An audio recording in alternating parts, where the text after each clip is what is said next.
नमस्कार, आप देख रहे हैं एबीपी गंगा और आपके साथ मैं हूं राजेंद्र देव। सुबह के 11 बज रहे हैं और इस वक्त की सियासत से जुड़ी दो बड़ी खबरें आपको बता देते हैं। पहली बड़ी खबर यह है कि अखिलेश यादव ने भी विधानसभा चुनाव लड़ने का मन बना लिया है और अब वो मुलायम की तरह 2 सीटों से चुनाव लड़ेंगे। और दूसरी बड़ी खबर यह है कि मुलायम सिंह यादव की बहू अपर्णा यादव ने भारतीय जनता पार्टी का दामन थाम लिया है। जी हां, दिल्ली में भारतीय जनता पार्टी मुख्यालय पर यूपी भाजपा अध्यक्ष स्वतंत्र देव सिंह ने उन्हें पार्टी ज्वाइन कराई है। तो दो बड़ी राजनीतिक खबरें इस वक्त एबीपी गंगा आपको दे रहा है सुबह के 11 बजे। एक तो ये कि अखिलेश यादव ने विधानसभा चुनाव लड़ने का मन बना लिया है। अपने पिता की तरह वो 2 सीटों से चुनाव लड़ेंगे और ये 2 संभावित सीटें हैं आजमगढ़ और इसके अलावा मैनपुरी। 2 सीटों से चुनाव लड़ेंगे अखिलेश यादव और दोपहर 1 बजे की प्रेस कॉन्फ्रेंस में बाकायदा इसका ऐलान कर सकते हैं। दूसरी बड़ी खबर भारतीय जनता पार्टी में अपर्णा यादव के शामिल होने की है। थोड़ी देर पहले वो कुछ क्षणों पहले शामिल हुई और आप तस्वीरें देख सकते हैं। और अब आपको पहली बड़ी खबर के बारे में और विस्तार से बता दें। पहली बार विधानसभा का चुनाव लड़ेंगे अखिलेश यादव और मुलायम सिंह यादव अपने पिता की तरह वो भी 2 सीटों से चुनाव लड़ेंगे। सूत्रों के हवाले से बड़ी खबर इस वक्त हम आपको दे रहे हैं। आजमगढ़ और मैनपुरी सीट से चुनाव लड़ेंगे अखिलेश यादव। सूत्रों के हवाले से यह बड़ी खबर इस वक्त की और इसके बहुत बड़े राजनीतिक मायने। लगातार चैलेंज किया जा रहा था समाजवादी पार्टी को और अखिलेश यादव को कि मुख्यमंत्री योगी आदित्यनाथ तो विधानसभा चुनाव लड़ रहे हैं, वो ताल ठोक रहे हैं गोरखपुर सदर सीट से, आप क्यों पीछे हैं? यह बार बार सवाल पूछा जा रहा था समाजवादी पार्टी से भारतीय जनता पार्टी के द्वारा। जब से यह घोषित हुआ कि मुख्यमंत्री योगी आदित्यनाथ गोरखपुर सदर सीट से विधानसभा का चुनाव लड़ेंगे, यह चैलेंज बार बार थ्रो किया जा रहा था। यह चुनौती बार बार सामने रखी जा रही थी मुलायम सिंह यादव के बाद अखिलेश यादव के सामने कि वो भी चुनाव लड़ें और चुनाव लड़कर जीत कर दिखाएं, खुद टाल ठोके मैदान में आए और वो मन बना लिया उन्होंने।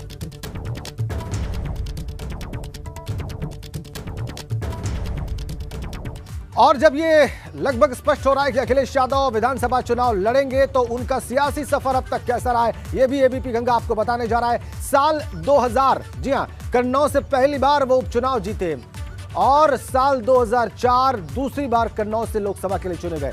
तो लोकसभा के सांसद के तौर पर अपना राजनीतिक करियर शुरू किया अखिलेश यादव ने। साल 2000 में उपचुनाव जीता और उसके बाद दूसरी बार फिर से 2004 में कन्नौज की लोकसभा सीट से ही वो चुने गए और लोकसभा गए। 2009 में कन्नौज से लगातार तीसरी बार उन्होंने लोकसभा का चुनाव जीता और 10 मार्च 2012 सपा की बंपर जीत के बाद उत्तर प्रदेश में उन्हें समाजवादी पार्टी लेजिस्लेटिव पार्टी का नेता चुना गया। 15 मार्च 2012 उत्तर प्रदेश के 20वें मुख्यमंत्री के तौर पर अखिलेश यादव ने शपथ ली। 3 मई 2012 कन्नौज लोकसभा सीट से उन्होंने इस्तीफा दे दिया, जो देना ही था उनको संवैधानिक तौर पर। 5 मई 2012 यूपी विधान परिषद के वो सदस्य बने और जनवरी 2017 अखिलेश यादव समाजवादी पार्टी के राष्ट्रीय अध्यक्ष बने। ये उनके करियर की हाइलाइट्स हम आपको बता रहे हैं। अखिलेश यादव के सियासी सफर के करियर की अब तक की हाइलाइट्स हम आपको बता रहे हैं। और अब जब ये पता चल रहा है कि उन्होंने विधानसभा चुनाव लड़ने का मन बना लिया है तो सूत्रों के हवाले से और क्या जानकारी हमें मिल रही है, ये आपको बताने जा रहे हैं हमारे ब्यूरो चीफ वीरेश पांडे। उनके पास ज्यादा मालूमात हासिल है उनको इस सारे प्रकरण से जुड़ी हुई। अखिलेश यादव के चुनाव लड़ने के संबंध में क्या जानकारी आपको वीरेश? देखिए, भारतीय जनता पार्टी ने जैसे ही योगी आदित्यनाथ की घोषणा की, केशव मौर्य की घोषणा की कि वो चुनाव लड़ेंगे, उसके बाद से समाजवादी पार्टी को ये चुनौती दी जाने लगी थी कि अखिलेश यादव में हिम्मत हो तो चुनाव लड़कर दिखाएं। आज भी अपर्णा यादव की प्रेस कॉन्फ्रेंस जब हो रही थी उस समय केशव मौर्य ने कहा कि अखिलेश यादव चुनाव लड़कर दिखाएं। अखिलेश यादव ने चुनौती स्वीकार कर ली है भारतीय जनता पार्टी की, वो चुनाव लड़ने जा रहे हैं और जगह जगह से मांग उठनी भी शुरू हो गई है कि अखिलेश यादव जी हमारे जगह से चुनाव लड़े, जहां से मैं प्रत्याशी हूं वहां से चुनाव लड़े। तो जो समाजवादी पार्टी के नेता कार्यकर्ता हैं, जो आस्था रखते हैं अखिलेश यादव के प्रति, उन्होंने अपनी अपनी सीट छोड़ने का ऐलान भी कर दिया है। सोर्सेस से खबर है कि अखिलेश अखिलेश यादव 2 जगह से चुनाव लड़ेंगे। पूर्वांचल को साधना है तो आजमगढ़ की एक सीट हो सकती है, और साथ ही साथ जो उनका मूलभूत इलाका है, यानी जो सैफई, मैनपुरी, एटा, कासगंज का जो यादव बेल्ट है, उस इलाके से यानी मैनपुरी से भी वो लड़ेंगे। जसवंत नगर से नहीं लड़ेंगे। जसवंत नगर उनके पिताजी की सीट है, उनके पिताजी के बाद से उनके चाचा जी की सीट थी। पिछले यादव संग्राम में घर के विवाद के बावजूद भी शिवपाल यादव 2017 में जसवंत नगर से समाजवादी पार्टी के एमएलए रहे, सिंबल पर लड़े। तो जसवंत नगर सीट से अखिलेश नहीं लड़ेंगे। आजमगढ़, मैनपुरी की एक सीट हो सकती है। और साथ ही साथ आपको बताऊं कि अखिलेश यादव लड़ेंगे। एक राष्ट्रीय महासचिव हैं समाजवादी पार्टी के रमाशंकर राजभर, जो सलेमपुर के पूर्व सांसद हैं, उन्होंने कहा है कि देवरिया के रुद्रपुर से, जहां कांग्रेस के प्रत्याशी राष्ट्रीय प्रवक्ता अखिलेश प्रताप सिंह हैं, उस सीट से लड़े। वो प्रत्याशी हैं, यानी समाजवादी पार्टी से टिकट मांग रहे हैं रमाशंकर राजभर, जो राष्ट्रीय महासचिव है समाजवादी पार्टी के। उन्होंने भी कहा है कि रुद्रपुर यानी गोरखपुर से चुनाव योगी आदित्यनाथ लड़ रहे हैं, तो रुद्रपुर से दुग्धेश्वर नाथ की धरती से चुनाव लड़े अखिलेश यादव। हमारे साथ राकेश सिंह विधायक हैं समाजवादी पार्टी के, उनसे बात करते हैं। अखिलेश यादव के चुनाव को लेकर बहुत सारा उत्साह है, बहुत सारी मांग हो रही है कि यहां से लड़े, यहां से लड़े, तो आप भी अपनी सीट देने को तैयार हैं? बिल्कुल, माननीय राष्ट्रीय अध्यक्ष जी, अमेठी मलिक मोहम्मद जायसी जी की धरती है, और अगर वो गौरीगंज से लड़ते हैं तो मेरा सौभाग्य होगा कि मैं उनके लिए काम करूंगा। पार्टी के लिए तो काम करता ही हूं, तो मेरी भी इच्छा है कि वो गौरीगंज अमेठी से आके चुनाव लड़े, जिसपे मैं वर्तमान में विधायक हूं। मैं सीट छोड़ने को तैयार हूं। माननीय राष्ट्रीय अध्यक्ष जी का मैं स्वागत करता हूं। देखिए, समाजवादी पार्टी के दफ्तर के बाहर खड़े जो एक एक करके जो विधायक हैं, ये जो 47 सीट है, समझिए कि भारतीय जनता पार्टी की आंधी में भी ये बचे रहे। ये गौरीगंज से विधायक है राकेश सिंह, इनकी लोकप्रियता समझी जा सकती है, और ये कह रहे हैं, अब इन्होंने भी कह दिया है कि राष्ट्रीय अध्यक्ष अखिलेश यादव गौरीगंज से लड़े, मलिक मोहम्मद जायसी की धरती से लड़े। कोई कह रहा है कि दुग्धेश्वर नाथ की धरती से लड़े, कोई कह रहा है जायसी की धरती से लड़े। और भी मेरे पास खबर है कि एक पश्चिमी उत्तर प्रदेश के एक बड़े नेता हैं, कह रहे हैं कि पश्चिमी उत्तर प्रदेश से लड़े। तो राष्ट्रीय अध्यक्ष समाजवादी पार्टी अखिलेश यादव को अपनी अपनी सीट देने को कितने लोग तैयार हो सकते हैं? हमको लगता है कि उत्तर प्रदेश में ऐसा कोई भी कार्यकर्ता नहीं होगा 403 में जो इस बात का स्वागत न करे कि उसकी सीट पे राष्ट्रीय अध्यक्ष जी लड़े, और उस क्षेत्र का सौभाग्य होगा जिस पे माननीय राष्ट्रीय अध्यक्ष जी आके चुनाव लड़ते हैं। निश्चित तौर से उस क्षेत्र की जनता का भला होगा, उस क्षेत्र का भाग्य उदय हो जाएगा। स्मृति ईरानी सांसद है अमेठी से। देखिए, अमेठी ऐसी धरती है कि वहाँ प्रधानमंत्री बनता रहा वहाँ पे और बनाता रहा, तो मैं चाहूँगा कि मुख्यमंत्री का भी वो क्षेत्र हो। मुख्यमंत्री का भी क्षेत्र? बिल्कुल बिल्कुल, मुख्यमंत्री का क्षेत्र हो, जिससे जो विकास नहीं हो पाया है अमेठी का इन लोगों, बड़े लोगों के रहते हुए, उसको राष्ट्रीय अध्यक्ष जी विकास की डोर को आगे बढ़ाएं और दौड़ाएं। तो अमेठी में तो प्रधानमंत्री रहे? नहीं, केवल प्रधानमंत्री या मंत्री जो भी वहाँ हुए, वो अमेठी की जनता को गुलाम की तरह बना के रखा, गुलाम की तरह व्यवहार किया। उन्होंने अपने आप को राजा से कम नहीं समझा और अमेठी की जनता को गुलाम से ऊपर नहीं समझा। बड़े नेताओं ने, चाहे वो प्रधानमंत्री रहे हों, चाहे राहुल जी रहे हों, चाहे सोनिया जी रहे हों, चाहे संजय गांधी जी रहे हों, चाहे राजीव गांधी जी रहे हों, जितने लोग वहाँ सांसद हुए हैं, वो अपने आप को राजा से कम नहीं स्मृति जी के नहीं, वो भी सबकी यही स्थिति है। अमेठी में किसी ने कोई काम नहीं किया है। जब समाजवादी पार्टी की सरकार बनी थी 12 से लेकर 17 तक, और मैं गौरीगंज का विधायक था, उस समय गौरीगंज का अमेठी का चौमुखी विकास हुआ। अस्पताल अपने विचार ये कह रहे हैं कि अमेठी से जो भी चुना गया उसने अमेठी की जनता को गुलाम बना लिया, लेकिन चुने गए लोग प्रधानमंत्री तक रहे, ये बात बिल्कुल सही है। वीरेश, आपके पास वापस आएंगे। समाजवादी पार्टी के कार्यकर्ताओं का उत्साह देखते बन रहा है, क्योंकि अखिलेश यादव ने मन बनाया है, और उनके चुनाव लड़ने की खबरों के बीच भाजपा ने अखिलेश यादव पर निशाना साधा है। चुनाव लड़ने के लिए सुरक्षित सीट ढूंढ रहे हैं अखिलेश यादव, ये बात कही है बीजेपी। को प्रमाण पत्र उत्तर प्रदेश की जनता ने दिया था, इससे 2022 के विधानसभा चुनाव में जाने की हिम्मत नहीं जुटा पा रहे हैं। अभी एक खबर जरूर मैं देख रहा हूं आप सबके माध्यम से, वो विधानसभा चुनाव लड़ेंगे, लेकिन वो कहते थे कि हमने विकास किया है। और अगर आपने विकास किया है तो सीट को चुनने में इतना देरी क्यों लगा रहे हो, और ऐसी सीट क्यों नहीं चुन रहे हो जहां आपने विकास किया है? क्यों ऐसे सुरक्षित इलाके की ओर भाग रहे हो जहां से आपको जीत करके नहीं आना है? मैं यह मानता हूं कि श्री अखिलेश यादव जी भाजपा की लहर से भयभीत हैं, और 2022 के विधानसभा चुनाव में सुरक्षित ठिकाना तलाशने में अधिसूचना जारी होने के बाद इतना समय लगा दिया। धन्यवाद। देखिए, ये मन से चुनाव तो नहीं लड़ने वो जा रहे हैं, भरे मन से चुनाव लड़ने जा रहे हैं, क्योंकि जिस तरह से भारतीय जनता पार्टी ने आदरणीय योगी जी को, आदरणीय केशव मौर्य को जो लड़ाने की बात की है, उसको लेकर कहीं ना कहीं एक प्रश्न तो वहाँ इनके और सदस्य उठा ही रहे होंगे कि आखिर आप क्यों नहीं लड़ेंगे चुनाव। तो अब भरे मन से ये एक अभी आवाज़ है, मुझे नहीं लगता कि अभी पूरी तरीके से ये बात की पुष्टि है। आपने पूछा तो मैंने बोल दिया है, मुझे लगता नहीं है, क्योंकि वो इस प्रवृत्ति के हैं नहीं, वो चुनाव लड़ना पसंद करते नहीं हैं। बैकडोर से आए थे तो बैकडोर से ही वो सत्ता पाए थे, इसलिए मैदान में जाने वाले लोग जो होते हैं वो मैदान में हमेशा दिखाई देते हैं। भारतीय जनता पार्टी का एक एक कार्यकर्ता सेवा भाव के लिए मैदान में रहता है, और ये स्वार्थ के लिए आज और या मजबूरी के तहत चुनाव में जा रहे हैं तो उसका परिणाम उनको पता है, अच्छी तरह से पता है। और बल्कि मुझे तो एक शेर याद आ रहा है खुमार बाराबंकी का कि आंखों के चरागों में उजाले न रहेंगे, आंखों के चरागों में उजाले न रहेंगे, आ जाओ कि फिर देखने वाले न रहेंगे। मोहसिन रजा का तंज आपने देखा, उसके पहले अटैक देखा आपने केशव प्रसाद मौर्य का। वापस आपको लिए चलते हैं वीरेश पांडे के पास। वीरेश, इन खबरों पर भी भारतीय जनता पार्टी के नेता आक्रामक हैं। उप मुख्यमंत्री कह रहे हैं कि वो सुरक्षित सीट ढूंढ रहे हैं। मोहसिन रजा कह रहे हैं कि इस बात पर यकीन करना मुश्किल है, और बाकायदा उन्होंने इसके सपोर्ट में शेर पढ़ दिया कि वो बैकडोर से आते रहे हैं, वो कहां चुनाव लड़ते हैं। इस पर जरूर आप समाजवादी पार्टी कार्यकर्ताओं की टिप्पणी लें।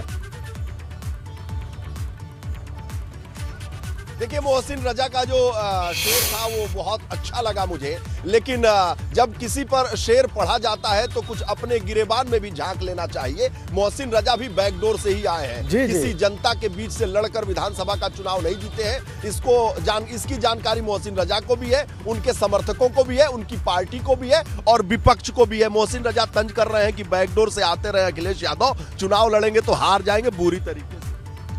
जो 4 बार लोकसभा का प्रतिनिधित्व कर चुका हो, 3 अलग अलग लोकसभाओं से चुनाव जीत चुका हो, उसके लिए ऐसे शब्दों का प्रयोग करना कहीं न कहीं हीन भावना को दर्शाती है और अपने व्यक्तित्व को, खुद के व्यक्तित्व को गिराती है।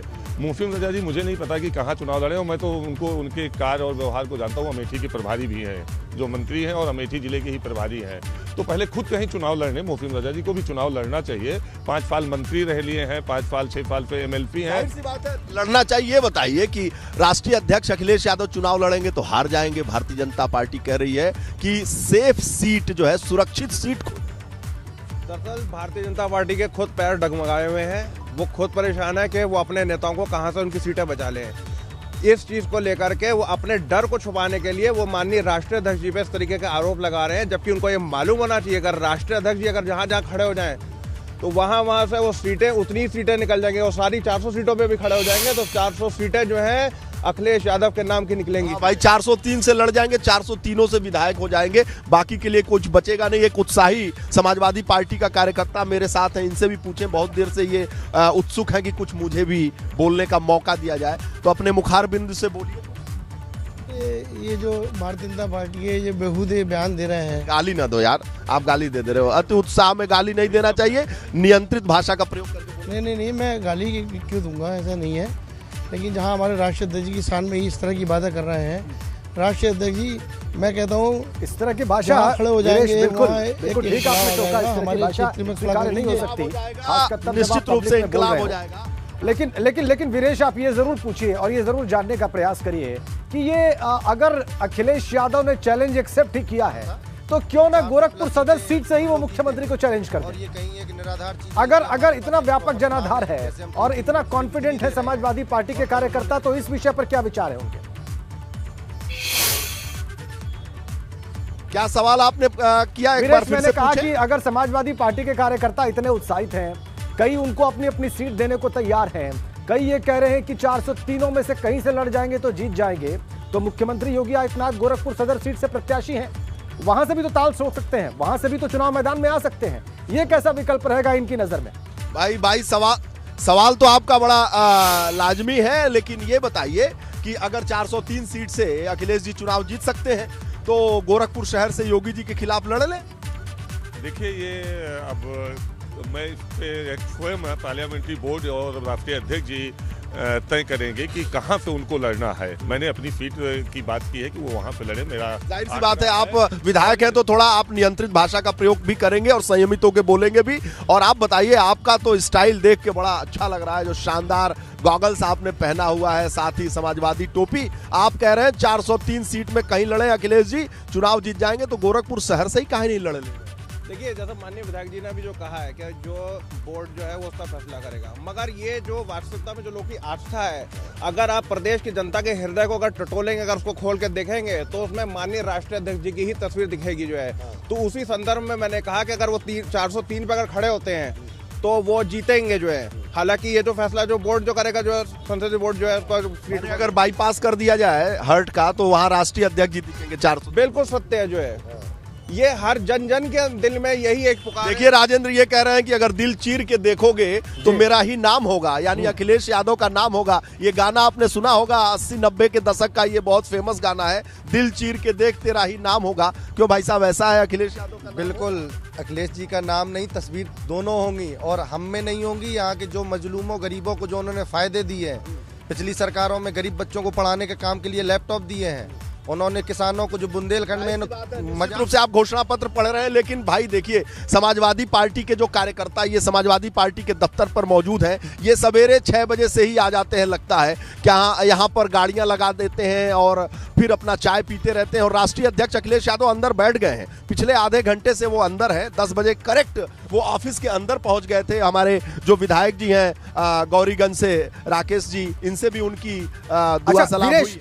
वीरेश, एक ये तस्वीर मिल रही है आपके पास, वापस आते हैं वीरेश। ये तस्वीर मिल रही है अपर्णा यादव, देखिए उनका स्वागत कर रहे हैं राष्ट्रीय अध्यक्ष जेपी नड्डा, और उप मुख्यमंत्री डॉक्टर दिनेश शर्मा को भी आप देख सकते हैं, यूपी प्रभारी और मुख्यमंत्री योगी आदित्यनाथ, और यूपी प्रभारी राधा मोहन सिंह, उप मुख्यमंत्री केशव प्रसाद मौर्य, ये तमाम बीजेपी प्रदेश अध्यक्ष स्वतंत्र देव सिंह, ये सब वहां पर मौजूद हैं। और ऐसे अपर्णा यादव जो कि मुलायम सिंह यादव की छोटी बहू हैं, उनका भारतीय जनता पार्टी में स्वागत किया गया है। तो बीजेपी उनकी ज्वाइनिंग को कैसे प्रोजेक्ट कर रही है, कितनी बड़ी ज्वाइनिंग दिखाना चाह रही है, बताना चाह रही है, ये आपने इस तस्वीर से समझ लिया होगा। अपर्णा यादव का स्वागत किया है बीजेपी के राष्ट्रीय अध्यक्ष जेपी नड्डा ने, तमाम स्टालवर्ट्स की मौजूदगी में बीजेपी के। और हम चर्चा कर रहे हैं दूसरी बड़ी खबर पर, अखिलेश यादव की ज्वाइनिंग की खबर पर। 2 सीटों पर चुनाव लड़ने की संभावना है। और ज्यादा बात करेंगे, वीरेश पांडे समाजवादी पार्टी के दफ्तर पर ही मौजूद हैं और वहां पर जो गतिविधियां चल रही है उस पर निगाह रखे हुए हैं, उनसे बात करेंगे। 2 बड़ी खबरें हैं इस वक्त। अपर्णा यादव ने भारतीय जनता पार्टी ज्वाइन की है, तस्वीर देख लीजिए आप। भारतीय जनता पार्टी के तमाम बड़े नेता, राष्ट्रीय अध्यक्ष, प्रदेश अध्यक्ष, मुख्यमंत्री, दोनों उप मुख्यमंत्री, सभी मौजूद हैं इस उपस्थिति में। और आप देख लीजिए, 2 सीटों से चुनाव लड़ने की संभावना है। अखिलेश यादव आज दोपहर प्रेस कॉन्फ्रेंस करके बाकायदा इसका ऐलान कर सकते हैं। 2 सीटें, एक तो आजमगढ़ जहां से वो सांसद हैं, दूसरा मैनपुरी जो उनके प्रभाव का क्षेत्र है, उनके परिवार के प्रभाव का क्षेत्र है। 2 सीटों से विधानसभा चुनाव लड़ सकते हैं अखिलेश यादव, ये बड़ी खबर सूत्रों के हवाले से। और ये 2 बड़ी खबरें हैं इस वक्त की, और दोनों बड़ी खबरों से जुड़ी तमाम डिटेल्स एबीपी गंगा आप तक पहुंचा रहा है। ये 2 मेजर पॉलिटिकल स्टोरीज इस वक्त की, 2 बड़ी अपडेट्स। अखिलेश यादव चुनाव लड़ेंगे विधानसभा का, मुख्यमंत्री और दोनों उप मुख्यमंत्रियों के चुनाव क्षेत्र तय होने के बाद से, और इसके बाद अखिलेश यादव भी चुनाव मैदान में उतरेंगे। और इसकी औपचारिक घोषणा दोपहर 1 बजे की प्रेस कॉन्फ्रेंस में अखिलेश यादव कर सकते हैं। दूसरी बड़ी तस्वीर आप देख सकते हैं, वाकई बड़ी तस्वीर है। भारतीय जनता पार्टी इस तस्वीर को और बड़ा बता रही है, और देखिए कैसे तमाम बड़े नेता उनके वहां पर मौजूद है। और हम चलेंगे वीरेश पांडे के पास जो समाजवादी पार्टी के दफ्तर पर मौजूद हैं। अब वीरेश, 2 सीटें बताई जा रही हैं, एक तो आजमगढ़, दूसरा मैनपुरी। 2 सीटों के बारे में संभावना व्यक्त की जा रही है। ये 2 सीटें क्यों? आजमगढ़ से वो सांसद हैं, आजमगढ़ सदर सीट पर एक जो एमएलए हैं वो कई सालों से एमएलए हैं, वो तो रिकॉर्ड ही बना चुके हैं यादव जी। और दूसरी मैनपुरी उनके परिवार के प्रभाव की सीट है, लेकिन ऑफर कई जगहों से। इन 2 सीटों के बारे में संभावना क्यों प्रचंड है, ये हमारे दर्शकों को बताएं।